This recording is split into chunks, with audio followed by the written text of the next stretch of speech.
Hello YouTubers, welcome to another day, another episode number. Got my smoothie this morning, got some frozen fruit, some yogurt, some milk, some protein powder, and that is it, some strawberry banana, actually. Absolutely delicious. Made it down to the club in the morning. That's the first time I've been here, and this time in, probably since before Henley, I managed to kind of keep it nice and relaxed and come down 8-ish, just so I get an extra hour and a half in bed and chill out. Maybe I'll talk about that today, about rest. We'll see. But now it's time to go a row in the single. Oh yeah!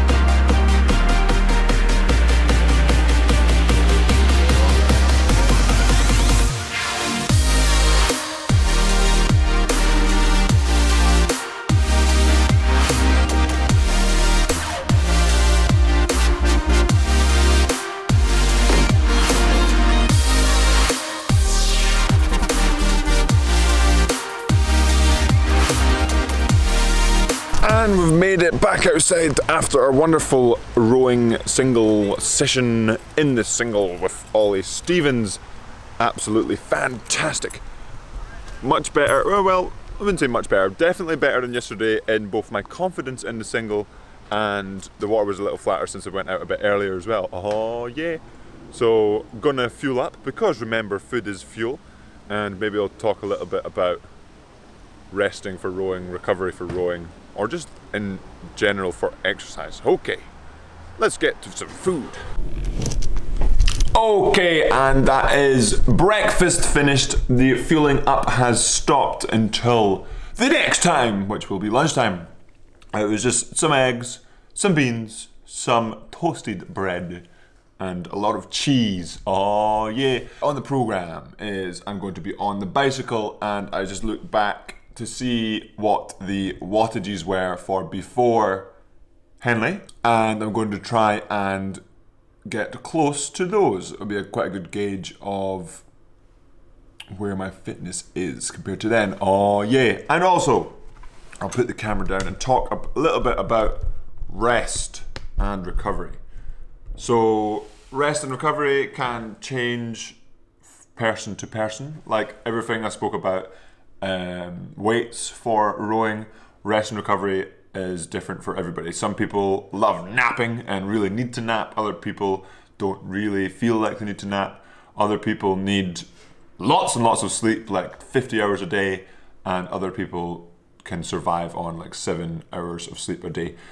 So all of this kind of varies as well, like anything, because everybody is their own individual. So rest and recovery can be really important, and you basically just have to listen to your body. If you're tired, take the rest.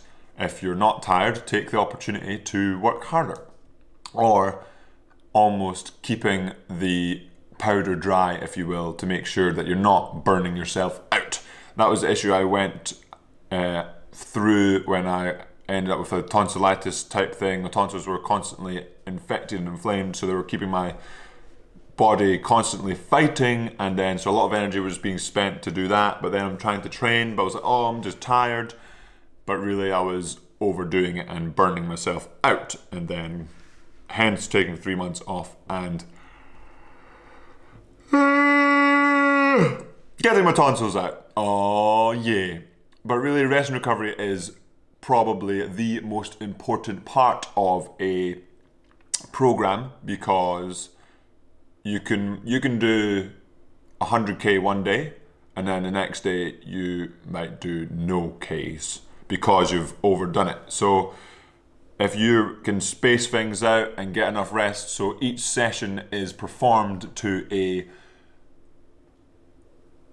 high enough standard, then that is much better than if you're trying to squeeze everything in, trying to do a lot of Ks when those, so say you're trying to do 20k, 20k, 20k, and then what might be better is you space out the sessions and you do less distance, so your rest is easier and your recovery is easier, so you get a higher standard of rowing or running or swimming or cycling or whatever sport you may do. But basically that is a gist of rest and recovery. Very important. and listen to your body to see what you need, because what you need might be different to another individual. But now it is time to have some more rest and recovery before the next session, and then hop on the bicycle. So I will see you there. Okay, and we've made it into the gym, Leander, and I'm gonna hop on the bike over. Oh yeah! So what I'm gonna do is try and stick to the watts that I did for the, it was a 3 by 10 minutes, and so for first 10, and then try and beat them for the first 2 10s, and then depending on how that last 10-minute goes, see if there's a third one on the cards. All right, okay, let's get going.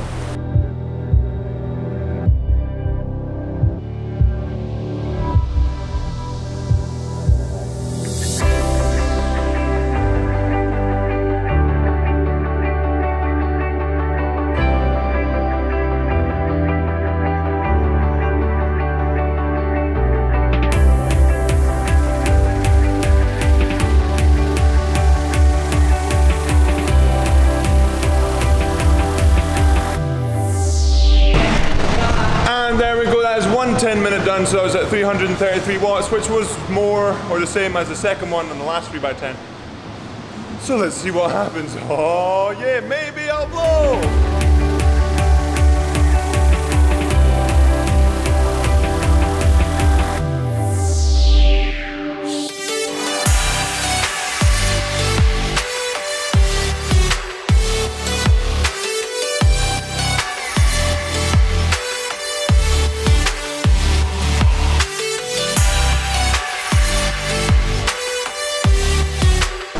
Okay, and second one done, 346. So that is 8 watts higher than the first one last time, and then on the second one, that is 13 watts higher. So I'm going to do some calculations to see what I need my last one to be for the average to be higher. The calculations are in.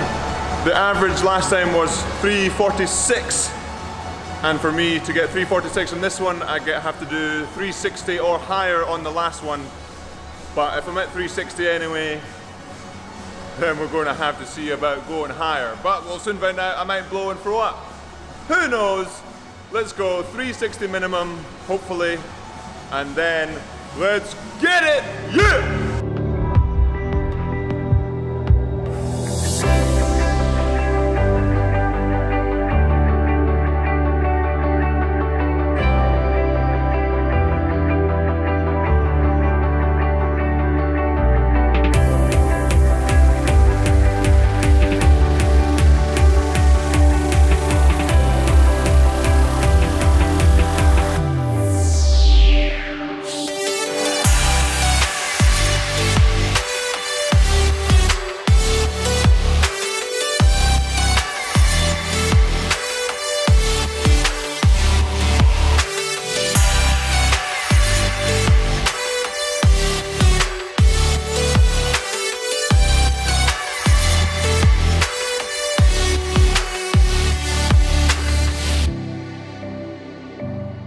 And that is the third piece completed. One more piece than I anticipated doing, but I wasn't going to do 2 when last time I did 3. Especially because I feel like I'm close to that fitness level that I was at. Demonstrated here today by the final wattage here. That is 372, which is 4 watts lower than the last one in the last 3 by 10 minutes. But overall, I think 10 watts higher, maybe 8 watts higher. Oh yeah, I did take a bit of a longer break between the second and third. But excellent workout for today. Oh yeah! Now to rest and recover, because remember, rest and recovery is very important. That might include lots of fuel / food, lots of sleep, and anything that makes you relaxed and ready to go for the next day. That'll be it for the rest of the episode today. Hopefully you enjoyed it. Let me know in the comments below your favorite workout. off of the rowing machine, because last time we did the rowing machine one. Okay, remember, subscribe if you haven't already, hit that like button, and have a good one.